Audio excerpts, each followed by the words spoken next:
Hello, everyone. Welcome back to the podcast. You're listening to Angel Face Magic Hour, and we are back with another guest. I'm excited. We're with Sloan Tate. Sloan has been on the podcast a few times. This is your third time on, and I'm really excited to have you. So I'll just have you briefly introduce yourself, who you are, and where you're located.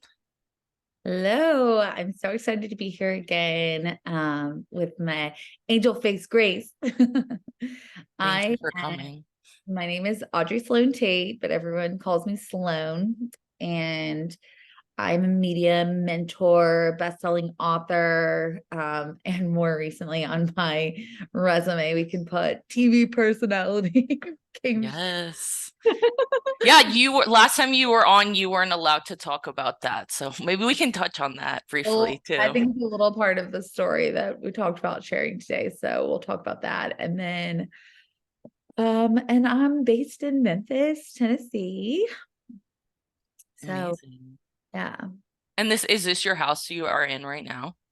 No, this is my partner's country home. They have a country home here. And so it's really Cool. very rural I'm here. looking at that skull behind you. I like that. Yeah, they are really great at his mother is amazing at collecting antiques. So there's a bunch of Native American relics in here, which just really make this space so special. Beautiful. And then when did you move down there? So last time we had you, you just had moved out of Miami. When did you move into Memphis? So I left and sold my condo. So this is kind of a weird story, and I don't know if I'm going to get it all right or get all the words together, but I'm a medium and I like to work with the spiritual realm. And the most important place that I do that is in my own life. I've been committed to being led and feeling that and everything that I teach in my programs that I occupy in my own life. So, it's a really long story, but, and it's so hard to share to someone your spiritual encounters and experiences because it's so correct for me and wow, phenomenon, right? But when I try to explain it to other people, it's like holding sand. And it's the sand, the tighter I try to like get more specific with the story, the sand kind of falls through my fingertips. But there are some really interesting points. I was living in Miami. I'd lived in Miami and New York, and I spent a few months living in LA for the last like 13 years. Um, and majority of that was based in Miami. And I left Tennessee, where I'm originally from. I'm originally from Memphis. Um, and I went to Ole Miss, University of Mississippi.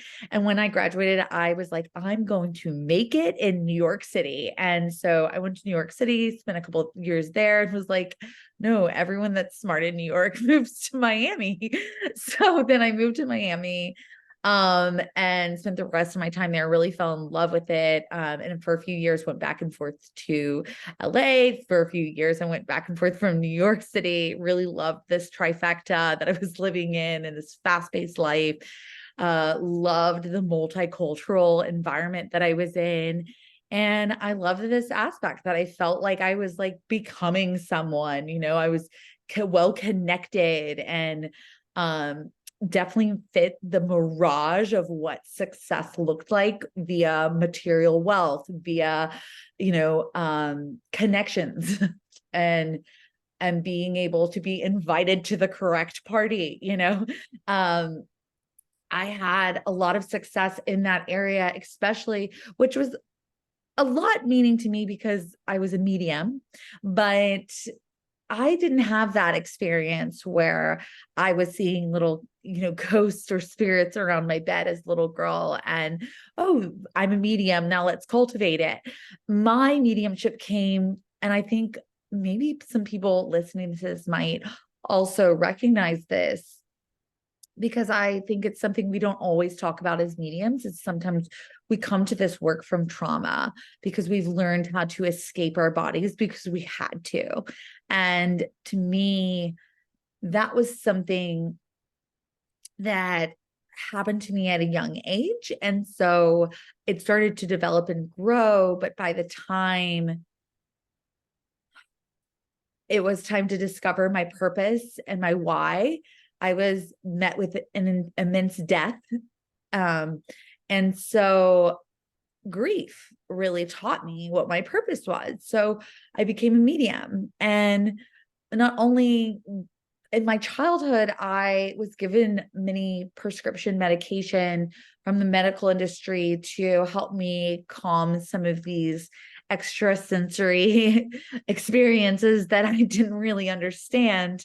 And nor did my family or the doctors around me, right? And when I decided to get off that medication around the same time as the death, that's when I landed in Miami, because that was my safe space to heal. I started with yoga and meditation and then led up to that. And when I left Mississippi, really wanted to make it, whatever that was. I was one of those young 20-year-olds in New York City, like, I'm going to make it. Ended up in Miami, had this whole slew of being faced with a lot of what I thought were my curses, things that were like wrong with me, the things that made me kind of tweak and were unsupportive to me when I wanted to focus or do something, or, sometimes I felt a lot of social anxiety because there were energies and experiences that I didn't understand. But then fast forward to Miami really taught me, oh, wow, like when I got into meditation, I was feeling and experiencing all these things, and I was hearing voices, I was seeing things, and that, why don't I follow that? And then finally got to this place of like, hey, what if I just let her run? Like, what if I just let this go wild?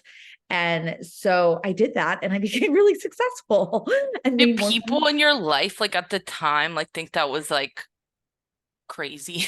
Like, were people like, why are you doing this? Like, why are you not taking your meds? Like, why are you interested in spirituality, or was it more supported? I think there's always two realms of this world. And I think you probably understand this, Grace. It's like there's the understanding of me judging myself and feeling as if I'm being judged. And then there's actually people judging me. And I realized that once I clean up my world about being judged, then it doesn't really matter about what other people are thinking about me, because I don't really need to even hear it or listen to it. There's just, as long as I'm getting good feedback from my clients and everything's grooving in my world, it's really about me getting into the wealth container of accepting and expanding and taking up space as a medium, as a spiritual healer, which is so needed in this world. And doing it for that little girl inside of me that felt as if something was wrong for me. And you take one step and one step, and once my business had grown and I was making a consistent six figures, a year, I was handling my business a lot different, right? And I think the worst place is, of course, on social media, where people don't even know you. So yeah, but I had what I call the staying power, right? So you develop that through time, right? Like it's kind of like running. I'm a runner. And you learn how to master a mile before you learn how to master 5 miles, correct? So you start, and if there's someone listening, it's just about like taking the first step, which can be really hard for us as spiritually enlightened people, because oftentimes we get the big vision before we begin on the quest. And we're like, oh, it's going to be huge. It's going to be big. But like that can sometimes choke us when it comes to starting somewhere, because we forget that it's actually going to take consistency and also being a beginner to begin. And so for me, coming out was like a slow process.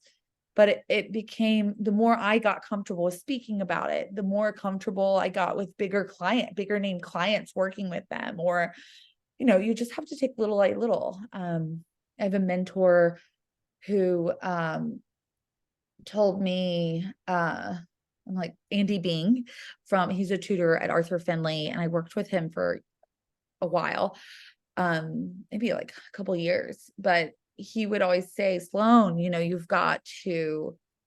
can't just do a platform reading for 100 people. You've got to work yourself up to it, right? Because yes, our gifts are real, but also like we've got to get to a place that we're comfortable and that we are setting up a positive environment for that. And I think that also happens in our lives where, we just set ourselves up for what we can handle, and a little by little. And that's what essentially led me home to Memphis, Tennessee, where, I live in a state where it's illegal to be a drag queen. Okay.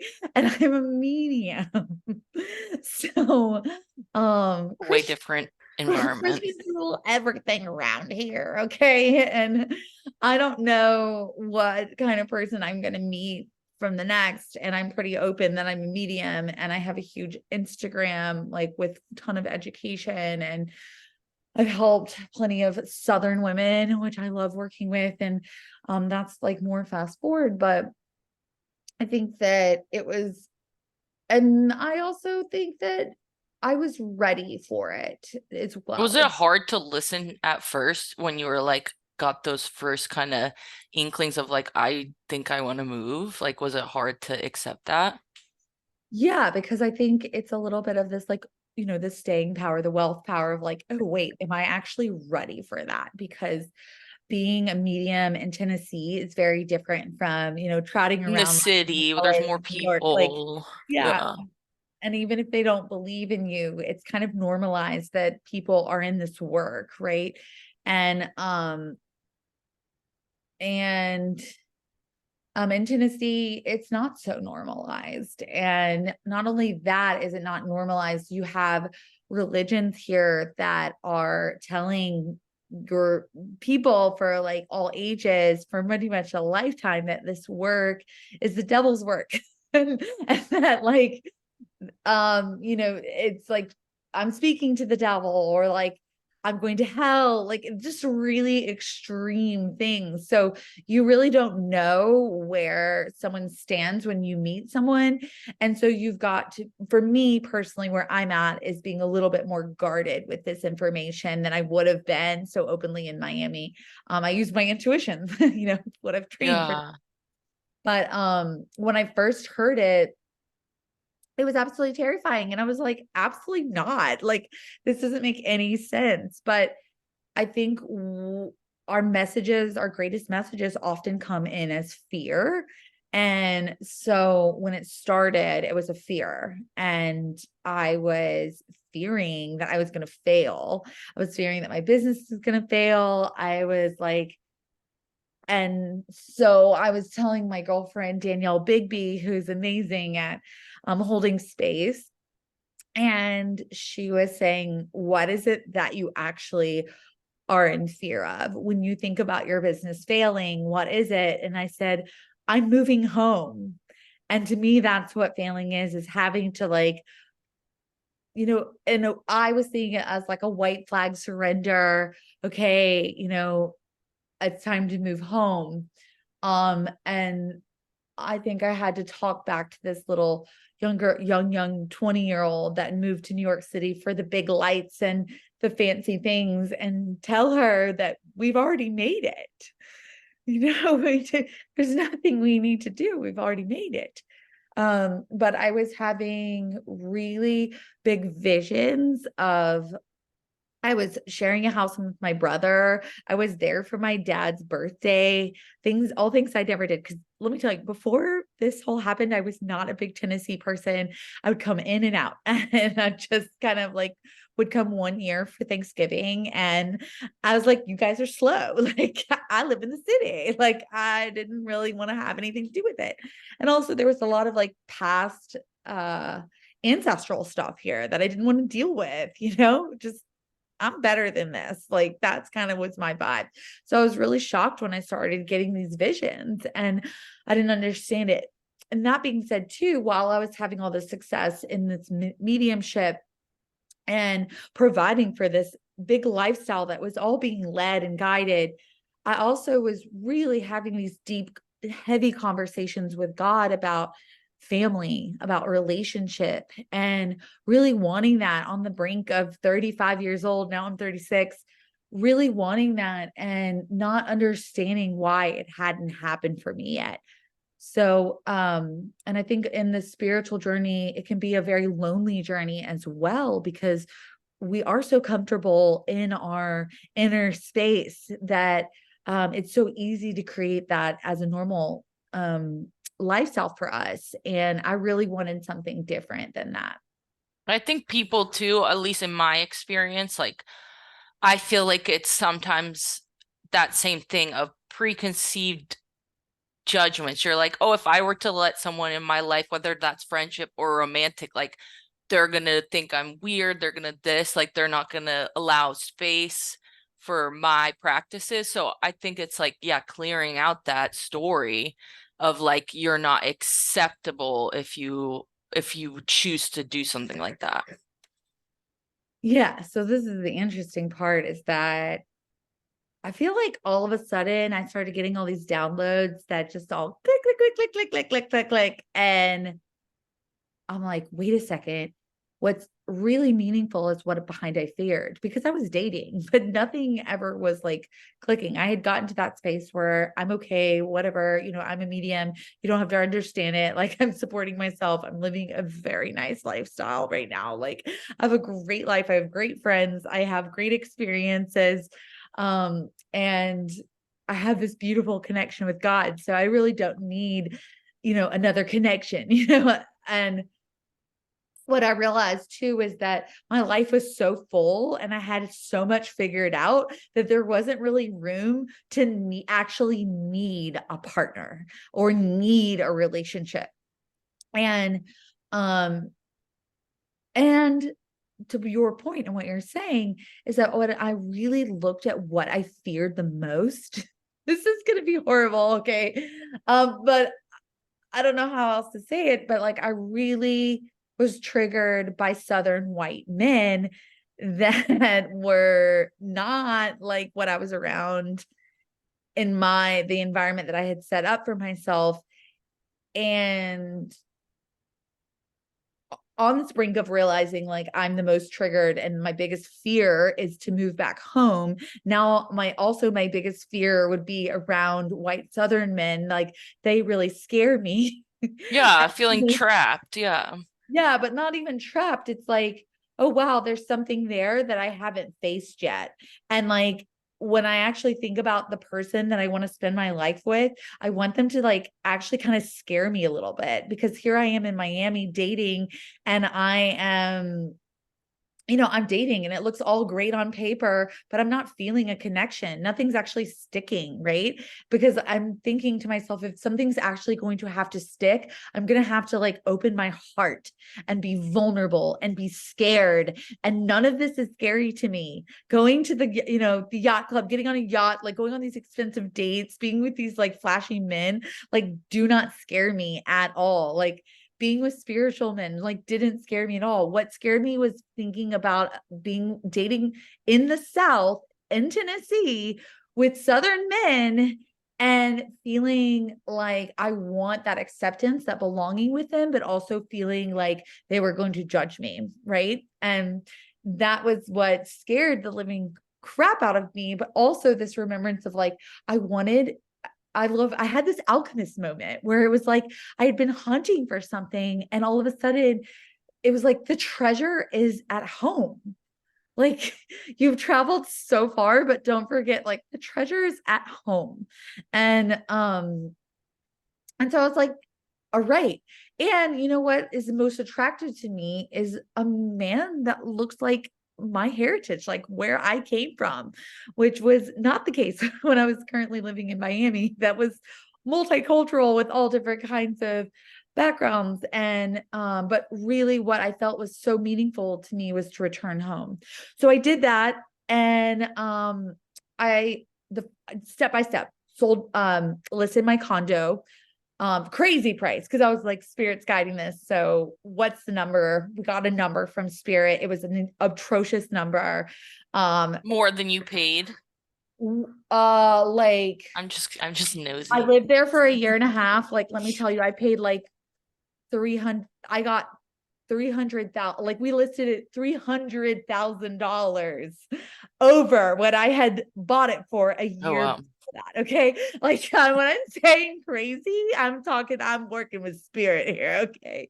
This needs some other kind of like realmly luck to make things happen. And we were doing viewings, and people, let me tell you, were walking through my space and they were writing feedback about how we're just like ridiculously priced my condo, blah, blah, blah. And then um I checked in with Spirit. I got that there was a man that with a family that was going to purchase my condo. And we finally got a pretty good asking price that was a little under what we were asking. We were going to accept it, but with an offer comes a time crunch, or a time. So I was waiting on it, and I remember sitting there doing my makeup that morning and thinking, so weird. Spirit asked me, told me that a man with a family is going to buy this home. And right now it's a woman that had given us an offer that was under the asking price that Spirit had given me. So I was like, this is bizarre. And literally later that day, a man with a family bought it was like his second home from LA. And he bought it full ask with and I had also requested some pretty crazy conditions on these things as well. And he accepted all of it. And I was like, this means 100% it's time for me to move home. So I did that. And That's then so crazy. yeah, I ended up at the same time ended up landing a reality TV show, having this same like download of like, wait, I need to be with a Southern man, like there's something there. And as soon as I was starting to accept this and get away from my resistance of being with a Southern man or being in the back in the South, the world started to open up for me. And then I got casted for this show called Farmer Wants a Wife. How And did that happen? I mean, it's probably another long story, but like, it was was it just wild. random? It was so I wild. mean, spiritually random. I got a vision of me standing next to a trailer with a farmer, and I was like, I think he's a farmer. I think he has farmland. Like this is where I need to go. Like, and the next, like, it all happened so fast. Like basically the show, they had the casting agency, and they even found me. And like it was crazy. I was casting in Miami. They wanted a city girl, and I was like, wait, but I'm actually moving back to Tennessee. Like while it all happened, it all coincided, it was all synchronous. Like it was crazy. And I still wasn't bet on moving back to Memphis at home. Like I had already been negotiating with Spirit. I was like, God, my ancestors, I'm good with moving back south, but I don't think I need to move back to Memphis where I'm from. Like that's a lot. And not to forget that Memphis is also in my astrocartography chart. It is my Chiron. So it Oh, is really? really intense place. But I had come to this place where I was like, I'm so full. Like, I feel like I'm bored in Miami. I'm so bored with life. Like, I need a little bit more of a challenge. And I feel like I want relationship. I want partnership. I want this. And I'm need to move the needle, and I don't know how to figure it out. So I'm open, but I was looking at other places. But however, I ended up moving back to Memphis because of the reality show with production. It kept moving so much. And the most consistent place I could stay that worked out was staying at my mother's house. And so therefore I had to stay in Memphis, which was really interesting. And while I was there, I fell in love with it, but then filmed the show. Alan and I didn't work out. I don't know if I don't want to be the splurge. Oh God, I'm giving splurges, but It's okay. You guys, um they can watch. It's on Hulu if you yeah, guys it's want to on watch it. Hulu. It was great. It also helped me financially move.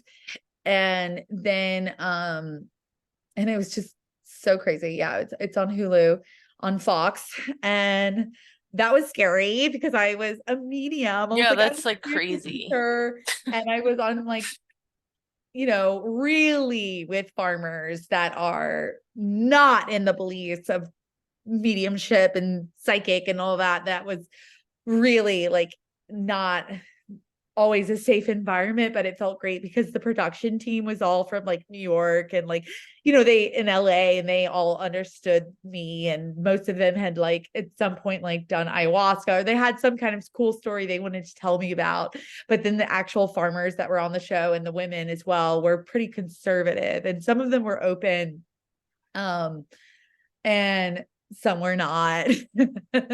And majority of them weren't. And I was just like here, and I was straight from Miami. I really didn't know even how to speak about mediumship, and that was really uncomfortable.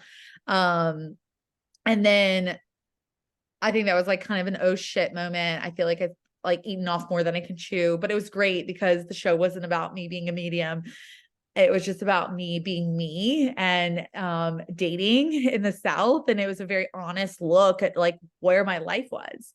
And then from there, I ended up moving home. And this is where things get really wild because I ended up, I think it was like literally a day after I landed back from the TV show. I got eliminated, by the way. So I don't know if you've ever been eliminated off of live television, but let me tell you, it is 1,000 times worse being the person in person than when you watch it on TV, because that's something I never knew. Like, you're basically just like, hey, Sloan, like, we don't want you here. And when you're in production, you're like in this bubble where everyone's like, yeah, go for Alan, go for it. You're going to win this. He's so in love with you. And it's like, you're kind of just being like, I don't want to say manipulated, but you're being definitely coached the whole time, right? To be like on brand for this. And then all of a sudden it's like, yeah, this isn't going to work out. And even though I wasn't Get feeling out. it, Alan, you're just like, oh shit. And then it's really crazy. Like when you get eliminated, like all the producers, their voices go down, and they're like, okay, is there anything, how are you doing? I know this might be really hard. And you're like, these are different people than just a few minutes ago. And then also they typically, for me, they put you on like immediately on Zoom with a psychologist Oh, that whoa, had really? been watching they have a live stream of all without unedited while they're filming. And so they like check in with you just to make sure that you're like emotionally stable. And at that point I was fine. I was like totally fine, That ready to go. surprises me. I wonder if that's Right? like always been like that on TV or not. Well, I mean, I think that, there's a lot of liabilities, so they just cover themselves, which I also felt like I really appreciated, Yeah, I honestly. think that's smart. It's a lot more intense than you even anticipate, because it's like when it's happening, you're like, yeah, everything's fine, everything's fine. And then all of a sudden you're like, everything's fine. Like, what's happening to my body? Like, I felt a transition in my body. So they put me up in a hotel. We filmed in Nashville. And in that hotel room, I mean, I had a dark night of the soul. Just one night, just the darkest night of my fucking life. Like, it was so hard. Bawling, crying, like, I'm never gonna find a man. I started having panic attacks of like, oh my God, I think I've ruined my like reputation. I just was on a live television show, like everything going through my head. And then also this reality of like, now that the show's over, I've got to face my reality of like, where am I What going am to I doing? move? What am I doing? Why did I move here? Because I heard a voice, or like I was seeing visions. Like, I'm crazy. Like, what am I doing? I, oh my God. Which Well, I, you've listened and it's worked out so many times before, but it's yeah, like when you're in okay, that, it's like, how do you navigate it? but when you go through that, like, do you also feel like, because I feel like I'm like, this is good. This is good. Like, oh yeah, you're really feeling emotion. Like, there's one part of me that's like, my life is over. And then like another part of me that's like, yeah, I'm cry. transforming, Like, I'm yeah, releasing, I'm yeah, I'm like, upgrading. cry. Like, this is good. Like, this is where like the darkest you can Excavating. get is like, that like you're released. I don't know. I'd say releasing, but my therapist says, where's it releasing? And I'm like, I don't know. Because you Into the sometimes, drain, into the earth. That's how I I don't know. imagine it. It goes in the earth and then they can Yeah, use it or something yeah, for but I mean, something. I think we like have the mistake that I like when we like shed emotions that they like leave our body and now we're like better than, and like that's not really true. They're always like recycled in, and but when they reveal themselves, I feel like that's when like stuff like life's about to get really good, right? Like it's like you got to like face all the demons and like get in there and like really like shed and cry. And like I was like belly crying, like it was so heavy for The me. person next door is like, "Hello, are you okay I in there, know. ma'am? Ma'am." Another, and I knew I was going home. Like I knew I was going home before that. I had pulled tarot cards off set and I got like the tower, and then I got like, I don't know, another one that was like the one when they're like walking away, or like I was holding up to the girls and I was like, oh my God, I'm going home. Like this is Then why didn't they? They should have filmed that. That would be people would love they were that. they were not into People would that. love that. They were definitely very Fox. They were very like home, like but yeah, they didn't get that. And I had already had it starting to have anxiety about it. I knew something wasn't aligning. I was like, when I got to his house and his farm, I was like, oh my God, I don't know what I'm doing here. Like, I don't have the right clothes. Like everything felt so uncomfortable. And I just knew it was time to go home. So, anyways, elimination night that happened, and then the next day, like, I mean, I left. If we were really do release when we get shed emotions, I left a lot of shit in that hotel room in Franklin, Tennessee. Okay, like, so then I poor blessed soul that had to clean that room the next night, and then I landed. So then they pull up a taxi and they drive me back for 3 hours back to Memphis. Okay. And I'm like, once I get that taxi, I start feeling immense amount of relief. I'm feeling joy. I'm feeling excitement come through my body. Some of these things that I hadn't felt before. And then I get home. I'm so excited. I'm living with my brother in my mom's house. So I was The vision correct with was right. everything. The vision was correct. I was there for my dad's birthday. Um, in fact, I like ended up selling my house and moving back to Memphis around my dad's birthday, which was something that ended up happening, which vision was correct. And then I ended up, so I get eliminated from the show, taxi drives me, and I land back in Memphis. We filled a bonfire with my brother. It was like fantastic. And we just sat there, and my brother was just like, you hungry? And I was like, yes, I am. And it was just the greatest feeling. And then I woke up the next day, and then the most bizarre thing happened. And I mean, y'all, if you are someone that goes to mediums or psychics, there's just some areas of your life that you just hear the same thing over and over again. And you just like kind of eye roll yourself at it, where you're just like, yeah, yeah, okay. Like everyone says that, but I have no evidence of that ever happening in my life. To me, I kept getting this. People would say, your great grandmother, your great grandfather, your great grandparents, or they have a hand in the person that you're going to be with your partner. Like they're going to help you guide you there. And I was like, yeah, like, okay, like so esoteric, I'm sure, like, yeah, somewhere in the clouds, like they're supporting me with this. And I'll say that they have guide. I don't know if they've like specifically guided me to people, but I've definitely felt guided to people that were not correct, right? Like, or just like we're correct for that moment, like seasons, or like Yeah. moments, but never like my person, right?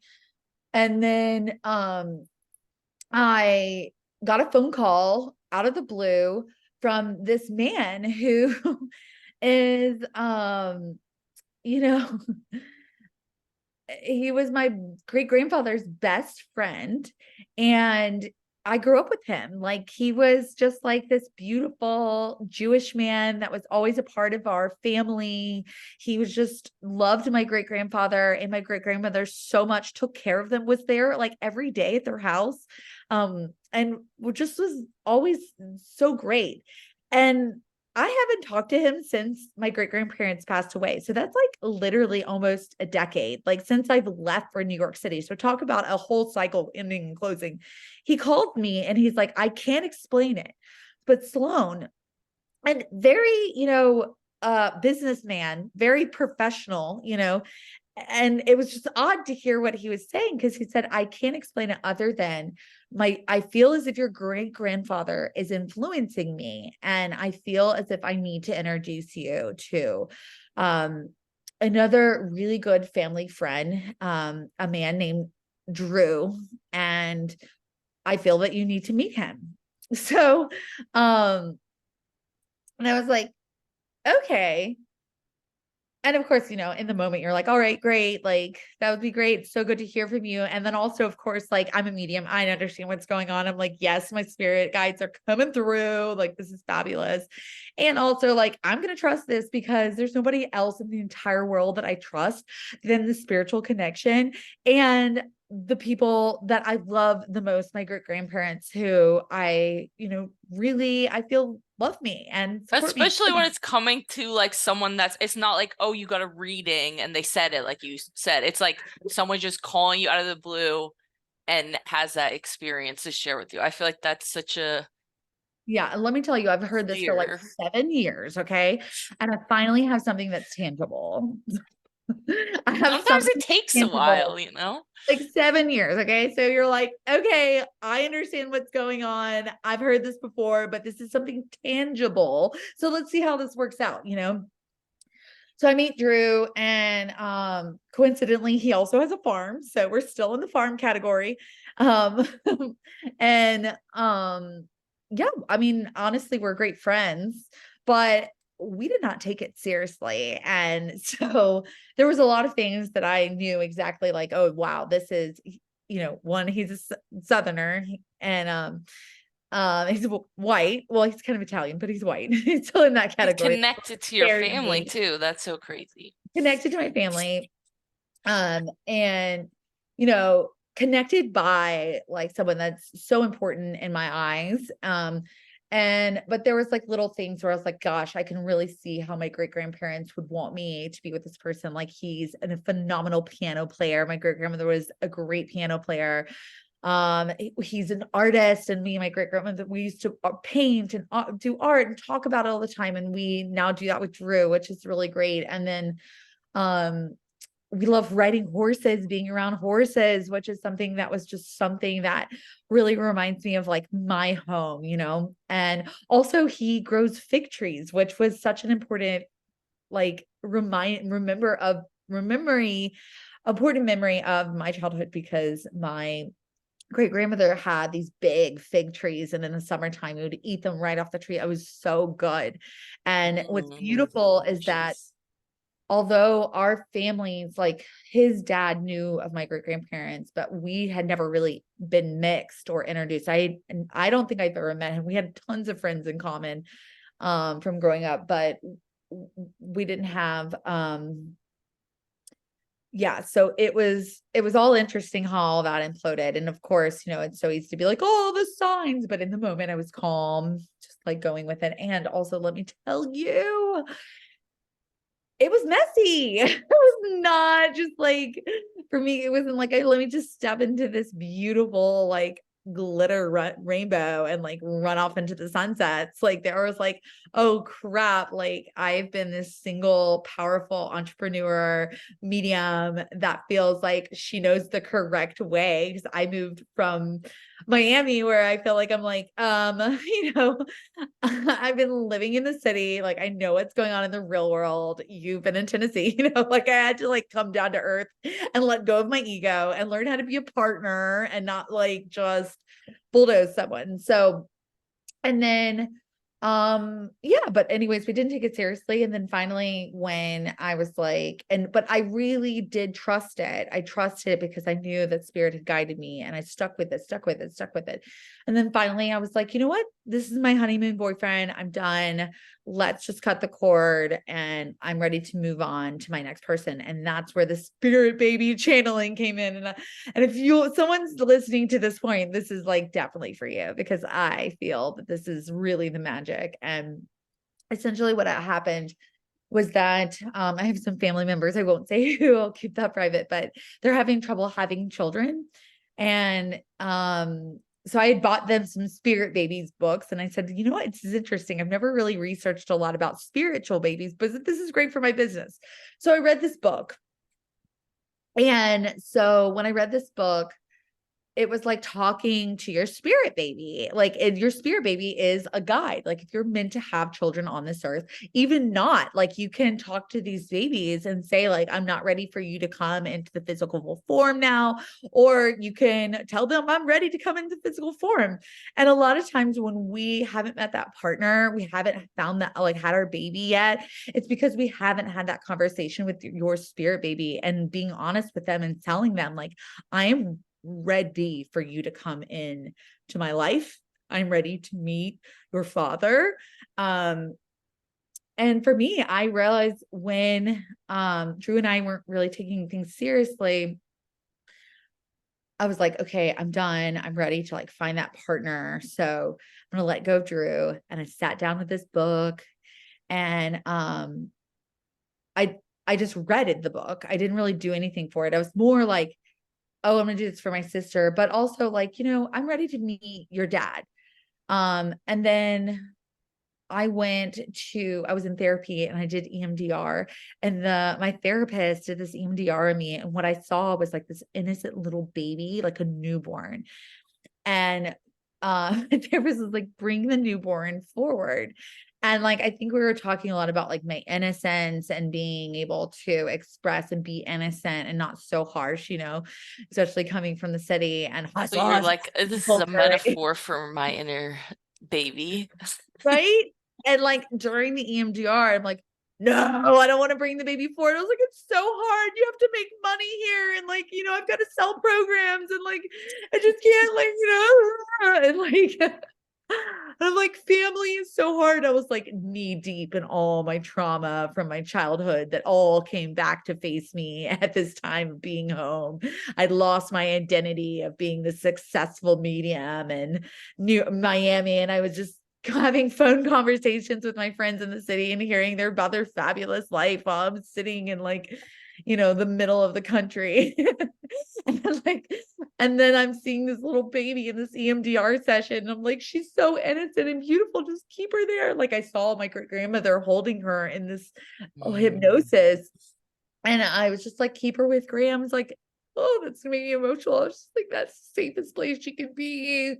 And my therapist is like, move her forward, bring her forward to your present life. And I was like, no. So finally I did. And then like a week later, I found out I was pregnant. And it was Drew's. She came through the portal. And so yeah, She was ready.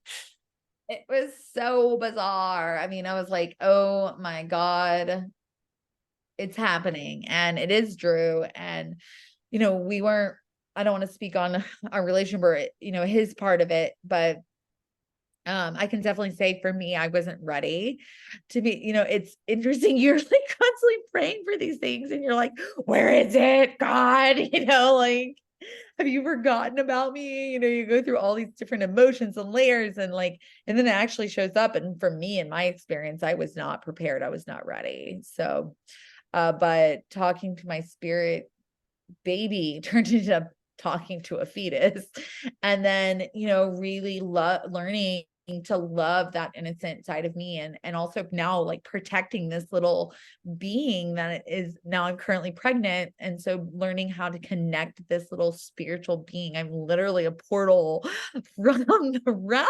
I've never felt more like a medium than I do now.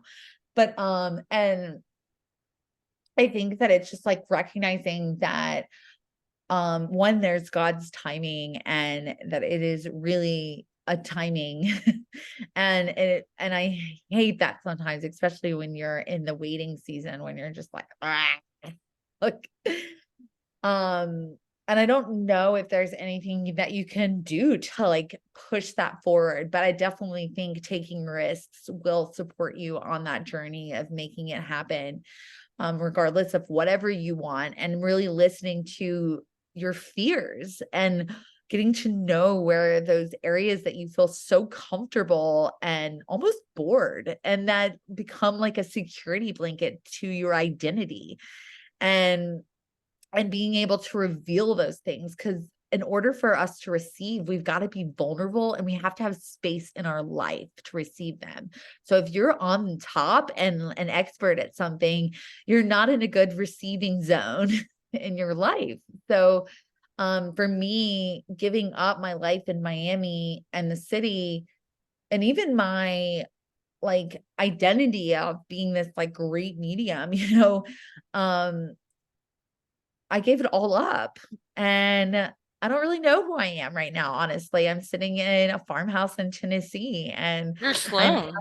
I'm absolutely not the person that I was 2 years ago, but I will say that I feel that one of the joys of life is being able to morph and play with your own identity and be something completely different than you were. So, You're going into your mother era.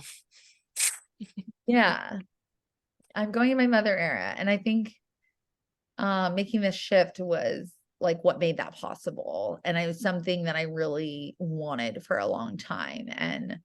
Um, and I definitely feel like every little piece of it, like I was always constantly learning a little bit more of like, okay, what is it that I want? What is I want to, because people are always like, you got to know what you want, but it's like, it's not that easy. Like, It's complicated to actually, and I think it's like sometimes we know what we want, but we're, yeah, too scared to let that come in. So like what you're saying, like taking drastic changes, which can be uncomfortable. It's not like that's easy, it's uncomfortable.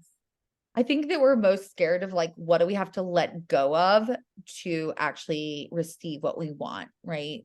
Because you can't receive with a handful of things. Like you have to have an open hand to receive. And, you know, like something like a partnership and having a child and being a mother obviously is going to drastically change anyone's life. And so not being so attached to your identity, your brand, your life, even like being able, I think it's hard to like think about, it happened to me. I'm talking about when I came out as a medium. I was working for a really high-end luxury apparel, and I was pretty well known in this community. So much that people were like, when you come, I always think about this brand when I think of you. And like I've become really successful in that realm, but I felt like I was like selling someone else's brand, it wasn't me. And also I felt like the spiritual mediumship was just getting so much stronger. But, I lost so many friends when I became a medium. So I transformed in that and my whole life shifted in that span. And took me a few years to get on my feet and really be able to, become who I was. But I feel like whenever you've become someone, you know that you're never really giving it up because you know that you can become it again. And I think that's the beauty of it, is like me landing here in Memphis, Tennessee, where, mediumship is not like hot business. But I have online and I have my clients that I've been working with for a very long time. And um, I also, more than anything, have my faith that it's going to show up. It's going to trust, because this is where God led me. And it's very clear to me because the signs and the messages have been there all along. And, you know, you don't, the more I really trust in this, like before anything else in my life, I really trust my intuition in these messages. And I know that I can't mess it up because they just get louder. I feel like too, like creating that, having a child is such a, you're creating a whole environment around you. So it's like you're gonna be able to make so many new relationships and things like that and cultivate, ones with your family and everything. But I feel like it will lead you in new directions in how you can help people. I feel like you're such a teacher. It's like you could do so much with the mediumship that it doesn't only have to look one way. But I think just that opportunity to share, like virtually too, I feel like that just keeps so many doors open. Totally. And I feel like I'm given a lot of what I was a few years ago away to be a better version of myself. Like it's like getting the new iPhone version. I feel like not only just being a mom, but being here, living in my Chiron, which I don't suggest unless you're called.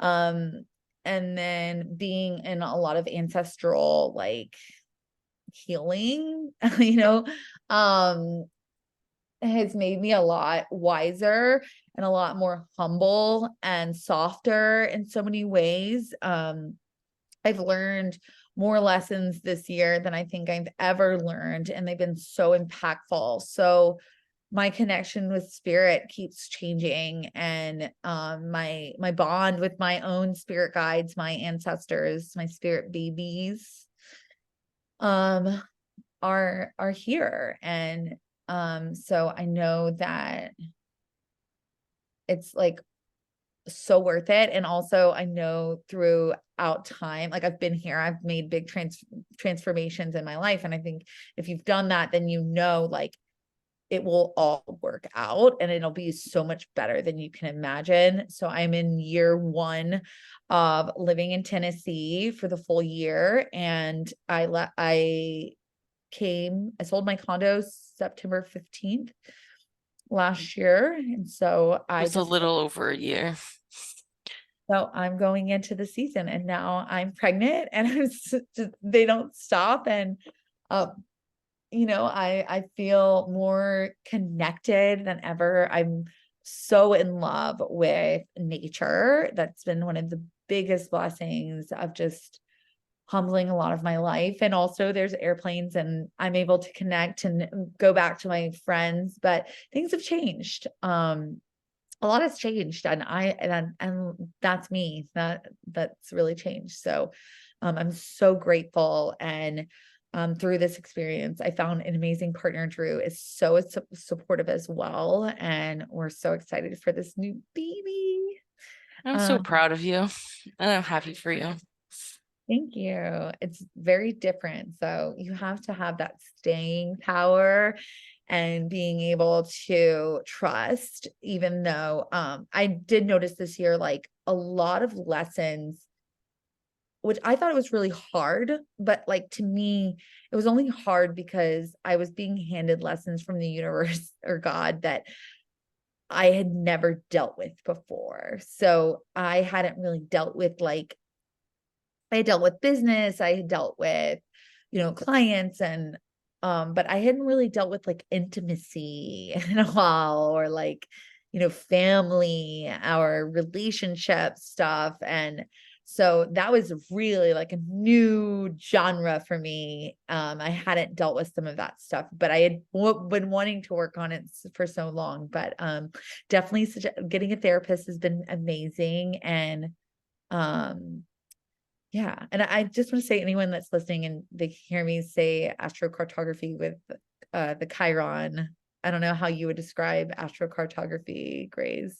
I feel it's like a chart, same as like a birth chart, but it's more talking about like you in the world, like certain areas that are beneficial or more like learning lessons for you. But you do those, don't you? I do astrocartography readings, mostly for one-on-one clients, but I will do it for someone that DMs me online. I don't have it as an open setting, but I love doing them. I'm just think they're I've so never gotten one. Maybe I'll have to have you do mine. I've never gotten one, but I've like looked up my chart or whatever yeah, online. you can look it So up. if people are into that, you just need like your same as a birth chart. You just need your name and your birth info. Yeah, It will be very interesting to see when you have your baby, like their chart and stuff. I think that would be kind of fun to look at. oh my God, I'm sure you'll get to like so excited for that. explore. It's so exciting. And it's like, I feel like through this process, I've just been thinking of like, what is it that you really want, and connecting with like, it's like, no, duh. I would want nothing more than my child to grow up in Tennessee, trees, nature, and horses. And I would want nothing more than that. And I also am just so amazed with her because she has such a strong willpower. Like the fact that I like abruptly left my life and I wouldn't say abruptly, but like felt kind of abruptly now that I look back at it, but left my life and just such a drastic change and moved back to Memphis, something I never really planned for myself, and met Drew, and now we're having a baby. It's just wild. I keep telling Drew, I'm like, she really wanted us to have her, He was and ready. yeah, she was ready. And as soon as I said, I'm ready to have you, I want to meet your dad, like it just all came into fruition. So, um, I think the beautiful part is like God really does give to us, and it's so magical and beyond. And also that it's messy, just because spirit is giving you a message doesn't mean that it's got to be like easy or I don't know, but I can definitely feel that it's a little bit saucy. Like it's not like incorrect for me. Like I can feel when it's incorrect because it's like it's just not happening. And you're like trying to force it. Like when a hard lesson or a hard direction from spirit comes to me, it's like this is correct for you. And by the way, like you're terrified. We're gonna deal with that. And you're like, ooh.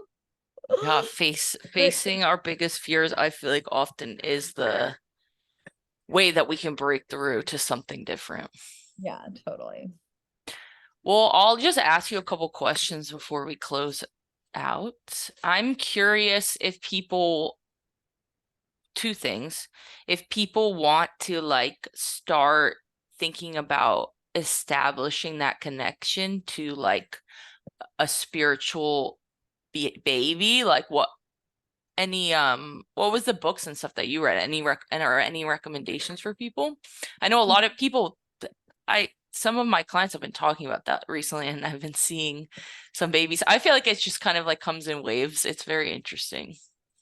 Yeah, I think I can't remember the book specifically that I worked with, but there is several books. And honestly, the book kind of just like zoomed in, but you're just essentially calling in your spirit baby. And that's really what the books are just telling you about. And it is nice to read about stories that have been successful. I think that's one of the greatest things about getting a book on how to, but you can simply just, go into a meditative space and with your intention, call in your spirit baby. And, instead of, I think our ego wants to go to this place of like, are you a girl? Are you a boy? Like, when are you coming in? Like all of these things, those are kind of the questions that block us from actually bringing this child in, is just being direct of like, are you ready to come in? Like, if you're ready, then I'm ready, and having this connection with this baby and connecting with it.